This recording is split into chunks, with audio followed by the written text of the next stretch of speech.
Rich ions gold 20 വർഷത്തെ പാരമ്പര്യം, 26 ഷോറൂമുകൾ. Call 8590046916.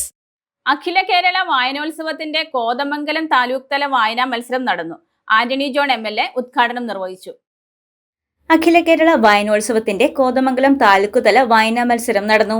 Town UP സ്കൂളിൽ ആന്റണി ജോൺ MLA ഉദ്ഘാടനം നിർവഹിച്ചു.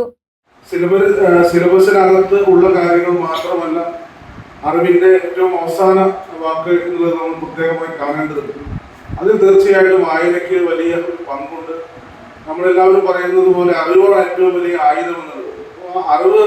അറിവിന്റെ അനന്തമായ സാധ്യതകൾ അത് തീർച്ചയായിട്ടും വായനയിലൂടെ തന്നെയാണ് നമുക്ക് സ്വായത്തമാക്കാൻ കഴിയുകയുള്ളൂ. അത് നന്നേ ചെറുപ്പത്തിൽ തന്നെ ആ വായന ശീലമാക്കുക എന്നുള്ളത് പ്രത്യേകമായി കാണേണ്ടതുണ്ട്. ഇപ്പോൾ ആധുനിക ലോകത്തിലാണ് നമ്മൾ ജീവിക്കുന്നത്. ലോകത്തിന്റെ ഏത് കോണിൽ നിന്നുള്ള വിവരങ്ങളും വിരൽ തുമ്പിൽ എത്ര സെക്കൻഡിൽ നമുക്ക് ലഭിക്കാൻ കഴിയുന്ന ഒരു ലോകത്താണ് നമ്മളിന്ന് ജീവിക്കുന്നതെങ്കിലും വായനയുടെ ലോകത്ത് പ്രത്യേകിച്ച് പുതുതലമുറയിൽ നമുക്കറിയാം, പലപ്പോഴും നമ്മളൊക്കെ വ്യാകുലപ്പെടുന്നതാണ്. ചെറുപ്പക്കാർ, വിദ്യാർത്ഥികളൊക്കെ തെറ്റായ വഴികളിലേക്ക് പോകുന്നു, ലഹരിയുടെ പുറകെ പോകുന്നു എന്നൊക്കെ പറയുന്നത് മാത്രമല്ല, പല വാർത്തകളും സംഭവങ്ങളും ഒക്കെ നമ്മളെ വളരെ ഗൗരവത്തോടു കൂടി അത്തരം ചിന്തയിലേക്ക് നയിക്കുകയാണ്.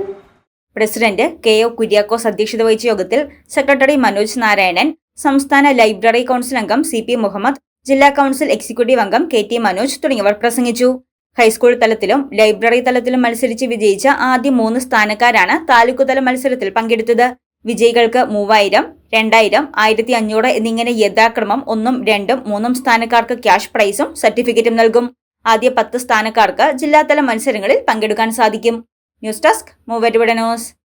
അഹല്യയിലെ വിദഗ്ധരായ ഡോക്ടർമാരുടെ ചികിത്സ കൊണ്ട് എനിക്ക് എന്റെ കാഴ്ചശക്തി പൂർണ്ണമായും തിരിച്ചു കിട്ടി. ഇപ്പൊ എനിക്ക് ഈസിയായി വായിക്കാം. നേത്ര സംരക്ഷണത്തിന് നമ്മുടെ അഹല്യ.